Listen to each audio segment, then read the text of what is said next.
Heart అటాక్‌కి కారణం మనం రోజు తినే ఎగ్స్‌లో ఉండే కొలెస్ట్రాల్ అని చాలా ఇయర్స్‌గా ఒక అపోహ ఉంది. కానీ నిజమేంటో ఇప్పుడు తెలుసుకుందాం.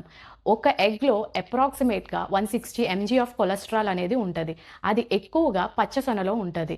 కానీ కొన్ని స్టడీస్ చెప్పింది ఏంటి అంటే గుడ్డులో ఉన్న కొలెస్ట్రాల్ వల్ల కాదు, other trans fats, excess sugar వల్ల హార్ట్ డిసీజ్ అనేది వస్తుంది.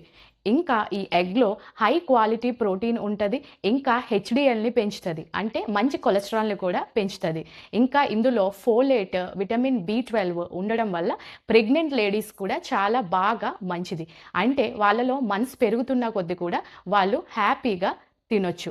అంటే అమెరికన్ రీసెర్చ్ ఏం చెప్తుంది అంటే మనం డైలీ ఒక ఎగ్ హ్యాపీ అండ్ సేఫ్‌గా తినొచ్చు. సో, ఏంటి అంటే ఫుడ్స్ పట్ల భయాన్ని పెంచుకోవడం కాదు. ఫుడ్‌లో ఉన్న న్యూట్రియంట్స్ ఏంటి అని తెలుసుకొని హ్యాపీగా తినడమే.